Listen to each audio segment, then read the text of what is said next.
하나님께서는 기도라는 놀라운 소통의 도구를 우리에게 허락하여 주셨습니다.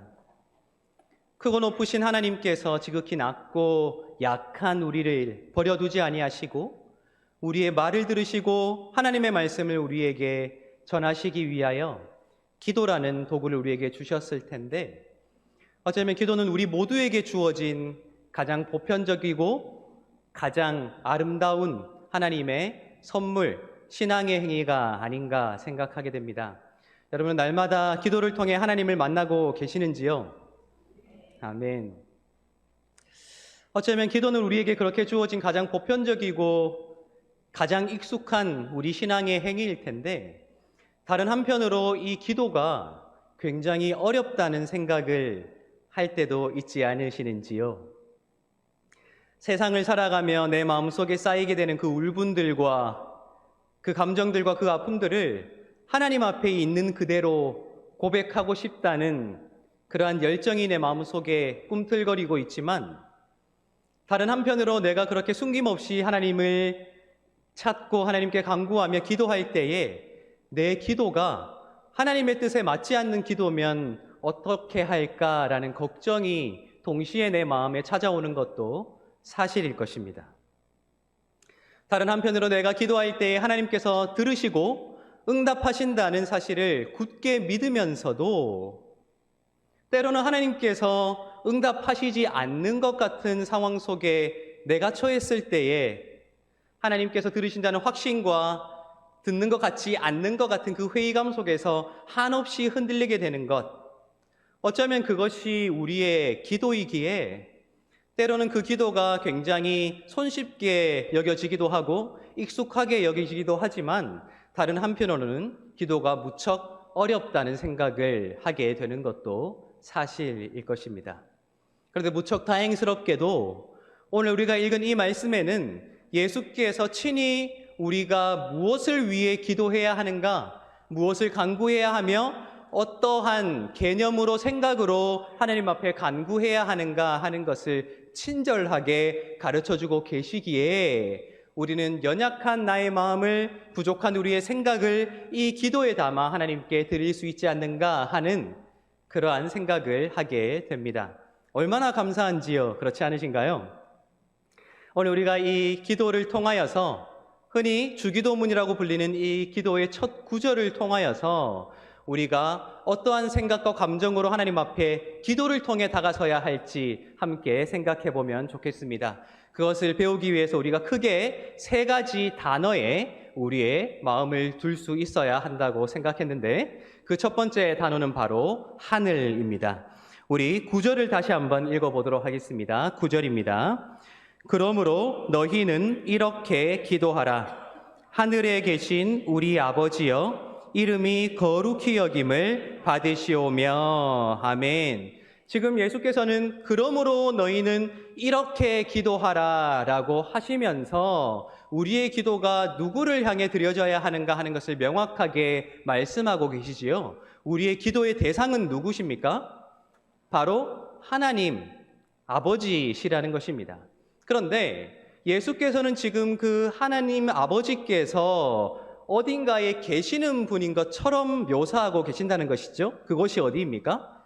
바로 하늘입니다. 하늘에 계신 우리 아버지라고 되어 있기 때문입니다. 여러분들에게 질문 드리겠습니다. 여러분, 하나님께서 오늘 이 기도문에 의하면 하나님께서 하늘에 계신다고 하는데요, 하나님께서 하늘 어디에 계시나요? 네, 어디 저기 대기권에 계시나요? 아니면 저기 달 근처에 계실까요? 태양 근처에 계실까요? 사실 과학의 시대를 살아가는 우리들에게 하나님이 하늘에 계신다는 것은 잘 이해되지 않는 대목 가운데 하나일 것입니다. 이 천체 망원경이 개인에게도 구입할 수 있는 굉장히 보편화되어 있지 않습니까? 그래서 개인들도 모두 천체를 이렇게 구경할 수 있고, 그렇죠? 허블 망원경으로 우리가 예측할 수 없는 범위까지 측량해낼 수 있는 그런 시대를 살기 때문에 하나님께서 하늘에 계신다는 것이 과연 어디를 말하는가 하는 궁금증을 불러일으키는 것이 바로 이 하늘이라는 개념이라는 것입니다. 그런데 우리가 기억해야 할 것은 이 성경이 기록되던 시기는 우리가 누리고 있는 이 과학기술이 발전되기 전이므로 그들이 생각하는 하늘과 우리가 생각하는 사이에는 큰 차이가 있을 수밖에 없다는 것이죠. 하나님께서 하늘에 계시며 우리 인간이 땅을 딛고 살아가고 있을 텐데 그 당시 사람들에게 하늘은 정복할래야 정복할 수 없고 이룰래야 이룰 수 없는 절대적인 공간으로 여겨졌기에 하나님께서 하늘에 계신다는 것은 하나님과 우리 사이에 근본적이고 본질적인 차이가 있을 수밖에 없다는 고백으로 하늘에 계신 아버지라고 고백되어진다라는 것입니다. 우리가 세상을 바라보는 관점, 하나님께서 세상을 바라보는 관점, 우리가 나를 바라보는 관점, 하나님께서 나를 바라보는 관점, 우리가 누군가를 바라보는 관점, 하나님께서 누군가를 바라보는 관점이 절대적으로 다를 수밖에 없기에 오늘 이 기도문의 첫 구절이 하늘에 계신 우리 아버지라고 시작하는 것은 이 기도가 철저히 나의 관점이 아니라 하나님의 관점에서 이루어져야 하는 기도라는 사실을 우리에게 말씀하고 계신다는 것을 우리가 기억해야 한다는 거예요. 그렇게 하나님과 우리 사이에 건널 수 없는 강이 존재하며 본질적인 차이가 존재한다는 것은 이 기도에 있어서 우리에게 가리키는 바가 명확하다 할 수 있을 것입니다. 여러분들에게 질문 드리겠습니다. 여러분들은 우리가 기도할 때에, 내가 기도할 때에 하나님께서 들어 응답하심을 믿으십니까? 네. 아멘이라 대답하셨는데요. 달리 질문해 볼까요? 하나님께서 내 기도를 들어 응답하시는데 그 응답의 기준이 누구에게 가 있으십니까?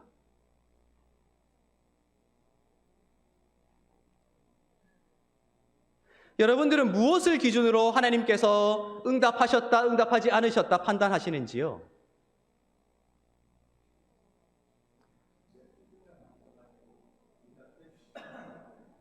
참 많은 사람들이 나의 필요에 따라, 나의 욕심에 따라, 나의 욕구에 따라 나에게 결여된 것을 하나님 앞에 구한 후에 하나님께서 그 기도를 들어 응답하셨다는 그 기준을 내가 필요한 것을 채워주셨다, 내가 물질을 위해 기도했더니 하나님께서 물질을 주셨고 건강을 위해 기도했더니 하나님께서 건강하게 하셨다는 철저히 나를 기준으로 하나님께서 응답하셨다는 기준을 삼고 있다는 것이 우리에게 발견될 때가 있다는 것입니다.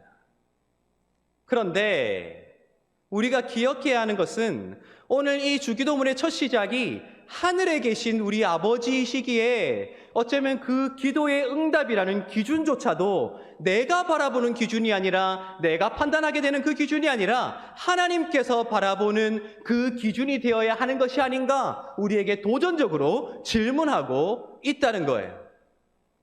내가 응답하셨다, 응답하지 않으셨다, 하나님께서 들으셨다, 듣지 않으셨다 판단하는 기준이 아니라 철저히 그 응답의 기준조차 하늘에 계시는 우리와는 본질적인 다름을 가지고 계시는 그 하나님께 우리의 기준과 초점이 맞추어져야 하는 것이 아닌가라고 우리에게 도전하고 있다는 거예요.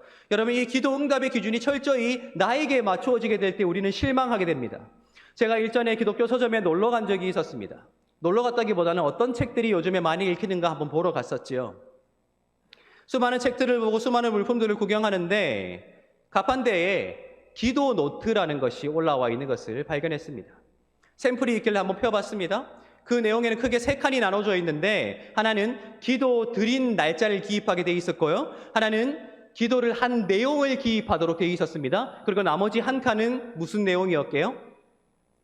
응답받은 날짜였습니다. 저는 그것을 펴놓고 한참을 생각했어요. 그리고 우리는 경험으로 알고 있는 사실이 한 가지 떠올랐습니다. 그렇게 내가 언제 무엇을 위해 기도했을 때 하나님께서 그 기도 제목에 기계적으로 정확하게 응답하신 그 경험보다는 그렇지 않을 때가 더 많았다는 것을 여러분들 경험으로 알고 계시지 않습니까? 어쩌면 내가 기도드린 그 내용대로, 내가 필요한 대로, 내가 원하는 대로 하나님께서 행해 주시는 것이 기도 응답의 역사라는 그 기준이 나에게 있을 때 우리는 어쩌면 실망할 때가 훨씬 더 많이 있다는 거예요. 그런데 오늘 이 주기도문의 첫 구절은 하늘로부터 시작한다는 말이에요. 하늘.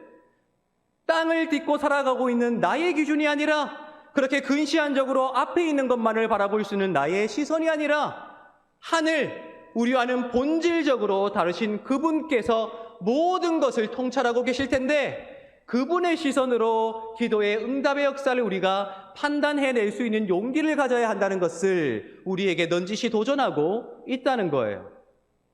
제가 얼마 전에 읽은 글귀 중에 가장 와닿은 글귀가 바로 이것입니다.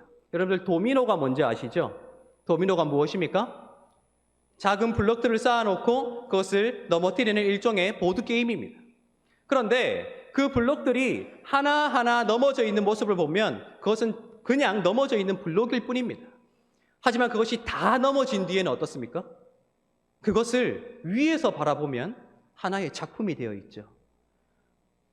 넘어져 있는 그 블럭이 위에서 바라보았을 때는 하나의 작품이 되도록 기획하는 것이 그 도미노를 가지고 노는, 계획하는, 기획하는 그 사람의 전체 플랜이라는 것입니다. 하나님은 어떻습니까? 때로 내가 하나님이 이렇게 응답하셨지 기뻐할 때도 있어요. 하나님은 왜 듣지 않으실까 실망할 때도 있죠. 그 하나하나를 통해 우리가 일희일비하게 되지만 결국 하나님께서 하늘에 계시기에, 모든 것을 통찰하고 계시기에 우리의 인생 전체를 내다보고 계실 텐데, 우리의 인생 전체가 그렇게 하나님께서 계획하신 대로 가장 아름답게 가꾸어져 가고 있다는 사실을 인정할 수 있는 용기가 바로 하늘에 계신 우리 아버지라는 이 기도의 첫 고백이라는 것이죠. 혹시 이 자리에 지금 고난 속에 있는 분 계십니까? 건강이 상한 분 계세요? 물질적으로 힘든 분이 계십니까? 우리가 그것만을 바라볼 때는 왜 하나님 응답하지 않으시나요? 한탄할 수 있지만 결국 하나님께서 만들어 가실 것은 그 모든 것들이 이어지고 난 우리의 전체 인생이 하나님 보시기에 가장 아름다운 예술 작품이 되어가고 있다는 사실을 믿으시기 바랍니다. 그렇게 하나님께서 응답하셔서 지금 내가 당장 섭섭할지라도, 지금 당장 내가 서운할지라도 하나님이 버려두시는 것이 아니라 더 아름답게 만들어가는 과정임을 고백하시고 날마다 하늘에 계신 그 하나님께 기도하시는 여러분들 되시기를 예수님의 이름으로 축복합니다. 두 번째 단어는 우리라는 단어입니다. 예수께서 기도를 가르치실 때의 그 첫 문장이 하늘에 계신 아버지라고 시작되지 않아요. 어떻게 시작됩니까? 하늘에 계신 우리 아버지여 라고 시작한다는 거예요. 결국 기도를 드려야 되는 대상은 하늘에 계신 내 아버지일 뿐만 아니라 우리 모두의 아버지시라는 것입니다. 그렇다면 우리의 기도가 지향해야 할 것이 무엇이겠습니까? 나 중심의 기도에서 벗어나서 우리를 추구하는 기도가 되어야 한다는 거예요. 때로 우리는 나의 욕심에 따라 내가 필요한 것을 하나님 앞에 간구할 수밖에 없는 한계가 많은 존재들입니다. 당연해요. 내가 지금 당장 위로가 없이는, 내가 지금 당장 필요한 물질이 없이는, 내가 지금 당장 필요한 건강이 없이는 살아갈 수 없는 존재이기에 하나님 앞에 나의 필요에 따라 기도할 수밖에 없는 것이죠. 그런데 중요한 것은 나로부터 시작한 그 기도가 그 지평을 넓혀 나아가 우리를 향한 기도가 되어야 한다는 사실을 예수께서 우리에게 깨우치고 계신다는 겁니다. 아까 우리 송교코 집사님 기도하실 때에 이 땅에 고통받고 있는 이 땅의 교육 문제, 가정의 문제를 위해서 기도하셨습니다. 기억나시죠? 그리고 여러분들 아멘 하셨습니다. 여러분 생각해 보십시오. 이 땅에 고통받고 있는 사람들의 문제는 지금 당장 내 문제가 아닙니다. 그렇지 않나요? 수해를 당하여 고통받는 사람들도 우리와는 멀리 떨어진 이야기인 것이죠. 우리 친인척도 아니에요. 내 형제 자매도 아닌 것입니다. 교육의 문제를 겪고 있는 자들도 지금 당장 내 문제가 아닐 수 있죠. 그런데 왜 우리가 그들을 위해 기도해야 하는 것입니까? 단지 우리가 착하기 때문인가요? 사회 문제에 관심이 많기 때문인가요? 아니요. 근본적인 믿음이 있기 때문이에요. 하나님이 나의 하나님이실 뿐만 아니라 우리 한사랑교회의 아버지이실 뿐만 아니라 하나님께서 창조하신 모든 창조세계, 우리라고 불릴 수 있는 모든 이들의 아버지시라는 고백이 있기에 지극히 개인화되어 있고 이기적인 사회를 살아가면서도 우리는 우리를 위한 기도로 우리의 지평을 넓혀 나가고 있다라는 사실인 것이지요. 그렇게 우리의 기도의 내용이 우리를 지향할 수 있어야 돼요. 나를 위해 기도하는 것만큼 누군가를 돌아볼 수 있어야 해요. 하나님께서 나에게 손을 내밀어 주시기를 기도하는 것만큼 누군가를 향해 손을 내밀 수 있어야 해요. 그렇게 나 중심의 기도에서 우리를 향한 기도로 성장해 나아갈 수 있어야 한다는 것입니다. 그리고 중요한 것은 그렇게 하나님께서 응답하실 때 그 응답의 역사조차도 우리라는 지평으로 바라볼 수 있어야 한다는 거예요. 지금도 TV 프로그램, 이미 수년 전부터 방영했던 TV 프로그램 중에 유명한 연예인들이 어떻게 사는가 하는 것을 보여주는 프로그램이 있습니다. 처음에 이 시청자들의 굉장한 관심을 얻었습니다. 근데 최근에는 외면의 대상이 되고 더 나아가서 지탄의 대상이 되고 있습니다. 왠지 아세요? 그 취지를 벗어나서 화려하게 사는 연예인, 부요하게 사는 연예인, 그렇게 떵떵거리며 사는 연예인들의 삶을 보여줌으로써 많은 사람들에게 상대적 박탈감을 주고 있기 때문입니다. 그런데 저는 그 상대적인 박탈감이라는 것이 우리 신앙 공동체 내에서도 작용하고 있음을 발견하게 돼요. 저는 우리 한국교회에서 이루어지고 있는 수많은 형식의 집회들 가운데 간증 집회를 보게 되면 굉장히 안타까운 마음이 들 때가 있습니다. 일종의 레파토리가 있습니다. 내가 경제적으로 힘들고 내가 육체적인 병이 찾아왔고 내가 수많은 고난 속에 있었을 때 내가 믿음 잃어버리지 않냐고 기도하였더니 하나님께서 물질을 주시고 성공하게 하시고 잘 살게 하시고 이렇게 사회적으로 저명인사가 되게 하셨다라는 정해진 레파토리가 있어요. 그런데 애석하게도 그것을 듣는 99%의 교인들은 그러한 삶을 살지 못하거든요. 두 가지 마음이 생깁니다. 나도 기도하면 하나님께서 저렇게 응답해 주실까? 그런데 그렇게 응답하지 않는 것 같을 때 상대적인 박탈감을 느끼게 되죠.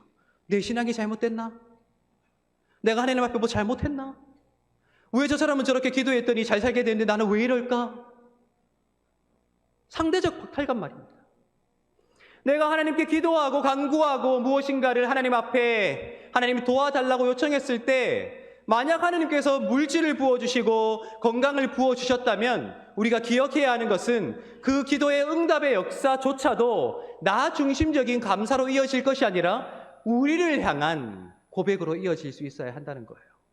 말로 감사함으로, 말로 내세움으로, 말로 자랑함으로 그렇지 못한 형제 자매를 시험에 들게 하는 것이 아니라 정말로 하나님께서 나에게 물질을 주셨다면, 정말로 하나님께서 나에게 건강을 주셨다면, 정말로 하나님께서 나를 성공하게 하셨다면 묵묵히 그것으로 그렇지 못한 자들을 섬기는 것, 봉사하는 것, 하나님께서 주신 그것으로 어려움에 빠진 자들을 돕는 것,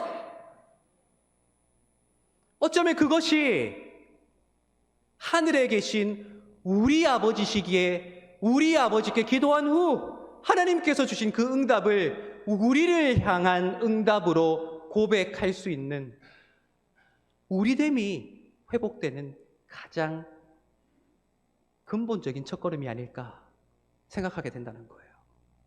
사도행전에 기록된 초대교회의 모습을 보십시오.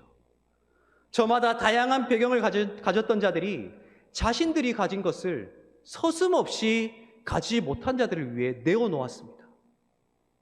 누구도 자신의 것을 내 것이라 자랑하지 않았고요. 누구도 궁핍함이 없이 아름다운 공동체를 만들었다. 왜 그렇습니까? 하늘에 계신 우리 아버지를 믿었기 때문이에요. 기도의 내용조차도 우리를 품어낼 수 있으며 기도의 응답조차도 우리를 품어낼 수 있는 그러한 기도를 우리가 드릴 때에 하나님께서 우리를 통해 놀라운 일을 이루실 것이 아니냐, 오늘 이 말씀을 통해 주님께서 우리에게 말씀하고 계신다는 것입니다. 여러분, 우리를 품어낼 수 있는 기도를 드립시다. 그리고 하나님께서 응답하실 때 그 응답의 역사로 우리를 섬겨 나아갑시다. 그렇게 우리가 되어 우리 아버지를 섬기는 가장 복되고 하나가 된 공동체를 만들어 가게 되기를 예수님의 이름으로 축복합니다. 마지막 세 번째 단어는 바로 거룩이라는 단어입니다. 이 기도의 내용을 잘 보십시오. 그러므로 너희는 이렇게 기도하라. 하늘에 계신 우리 아버지여, 이름이 거룩히 여김을 받으시오며 라고 되어 있어요. 이름이 거룩히 여김을 받아 주십시오. 누가 그 이름을 거룩히 여겨 드려야 된다는 것입니까? 이 기도를 드리는 우리입니다. 또한 우리를 통해 세상 가운데 하나님의 이름이 거룩히 여김을 받아야 한다는 첫 번째 간구의 내용이라는 것입니다. 우리의 기도가 그 거룩함을 지향할 수 있어야 한다는 것이죠. 거룩함이 무엇입니까? 구별됨입니다. 구별된 말입니다. 세상에 신이라 일컬어지는 수많은 대상들이 존재하고 있습니다. 저마다 종교를 선택하여 나름대로의 신을 설정해두고 그 신에게 기도하고 있습니다. 그렇게 스스로 만들어낸 신들이 즐비한 이 세상을 우리가 살아가고 있을 텐데, 우리는 홀로 위대하시고 홀로 살아계신 그 유일하신 하나님께 기도한다고 하는 우리의 기도가 그렇게 세상의 헛된 신들을 숭배하는 자들의 기도와 얼마나 다른가 하는 것을 우리에게 질문하고 있다는 것이죠. 하나님, 제가 직장에서 승진할 수 있도록 도와주시옵소서 기도해 보신 적 있으십니까? 있으실 겁니다. 그렇다면 다른 종교를 가진 자들은 그렇게 기도할까요? 안 할까요? 합니다. 하나님, 내 자녀의 진학의 문을 열어주시고 취직의 문을 열어주십시오라고 여러분 기도해 보셨습니까? 해 보셨을 것입니다. 그렇다면 세상의 헛된 신이라 불리는 그것을 숭배하는 자들은 그렇게 기도할까요? 안 할까요? 할 것입니다. 다만 방법이 다를 뿐이죠. 그들은 학교 앞에 엿을 붙여놓고 기도한다면 우리는 예배당에 나와서 기도할 그 행위만이 다를 뿐이죠. 물질을 위해, 건강을 위해, 우리가 필요로 하는 그 모든 것들을 위해 기도하는 것이 어쩌면 세상에 존재하는 다른 종교를 숭배하는 자들과 별반 다르지 않다면 과연 아버지의 이름이 거룩히 여김을 받아달라는 우리 입에는 너무나도 익숙해져 버린 이 기도가 우리를 통해 실현되고 있는가 하는 것을 돌아보라고 하시는 것이죠. 분명히 기억해야 할 것이 있어요. 우리는 나의 앞날을 위해, 자녀들의 앞날을 위해, 내가 필요한 것을 위해 기도할 수밖에 없는 한계가 많은 존재들임은 분명합니다. 하지만 그렇게 개인적인 욕구로 시작한 우리의 기도가 결국 지향해야 할 것은 나의 충족과 나의 만족이 아니라 하나님께서 거룩히 여김을 받고 계시는가 하는 더 나아간 기도의 지평으로 우리의 기도가 성장할 수 있어야 한다는 것이죠. 이 뒤틀려버린 교육의 현실 가운데 예수를 믿는 우리조차도 그렇게 양극화가 심해지는 이 세상 속에서 내 아이만은 운이 좋아서 하나님의 도우심으로 좋은 대학에 진학하고 좋은 직장에 취직하는 것을 바라고만 있어서는 안 될 거라는 거예요. 왜요? 다른 신을 숭배하는 자들도 그렇게는 기도할 수 있기 때문입니다. 어그러진 교육의 현실을 바로잡을 수 있는 자가 될 수 있도록 말입니다. 어그러진 이 사회를 더 아름다운 곳으로 만들어갈 수 있는 자로 내 자녀를 사용해달라고 말입니다. 그것이 우리가 생각하기에 아름다운 길이든 때로는 고난이 많은 길이든 내 자녀가 하나님의 이름을 거룩히 여김을 받도록 하기 위해 사용받을 수 있다면 그 어떠한 길도 마다하지 않도록 하나님 마음껏 사용해 주시옵소서. 하나님의 이름을 위해 때로는 나의 욕구와 욕망을 포기할 수 있는 기도를 드려야 하지 않겠는가? 우리에게 촉구하고 있다는 겁니다. 여러분 기억하십시오. 우리의 기도는 둘 중 하나를 선택할 수밖에 없게 되어 있습니다. 하나는 세상에 보편적으로 존재하는 종교심에 걸맞춘 기도로 전락하고 말 것인가? 다른 하나는 우리 기도를 통해 하나님의 이름이 거룩히 여김을 받을 것인가? 둘 중 하나라는 거예요. 여러분들은 어떤 기도를 드리고 싶으세요? 저는 우리 모두의 기도가 하나님의 이름을 거룩히 여김을 받으시도록 하는 기도가 되면 좋겠다는 생각을 하게 됩니다. 하늘에 계시는 우리의 아버지께 기도함으로 그 하늘에 계시는 아버지의 시선으로 이 세상을 바라보며 이 어둡고 악한 세상 한가운데 서 있는 나 자신이 어떻게 하면 구별된 존재로 하나님의 이름을 구별하여 높여드릴 수 있을까 하는 그 고민이 담긴 기도, 그 분투가 담긴 기도, 그 아름다운 사랑이 담긴 기도를 우리가 하기 시작할 때에 하나님께서 그 기도를 통해 놀랍게 역사하시리라 우리가 기대할 수 있지 않을까. 마땅히 우리에게 생각하도록 하게 하는 기도가 오늘 이 주기도문의 첫 간구라는 것입니다. 하늘에 계신 우리 아버지여, 이름이 거룩히 여김을 받으시오며. 오늘 예수께서 가르쳐 주신 이 기도의 첫 구절을 통해 우리의 기도를 바꾸어 나아갈 수 있으면 좋겠습니다. 기도 응답의 역사를 하나님의 기준에 맡겨드리는 용기, 기도 응답의 감사를 말로 자랑함으로 누군가 실족하지 않도록 하며, 오히려 그 응답의 역사를 누군가를 섬기는 도구로 삼을 수 있는 용기, 또한 내 기도가 나의 욕망에 갇혀 있는 것이 아니라 하나님의 이름을 거룩히 여김을 받을 수 있도록 구별된 기도로 세상을 바꾸어 나아갈 수 있는 위대한 기도자, 바로 그러한 삶을 살아가시고 위대한 기도를 하나님께 드림으로 위대하신 하나님의 역사를 위대한 방법으로 세상에 펼쳐 나아가게 되는 저와 여러분들 되시기를 예수님의 이름으로 축복합니다. 기도하겠습니다.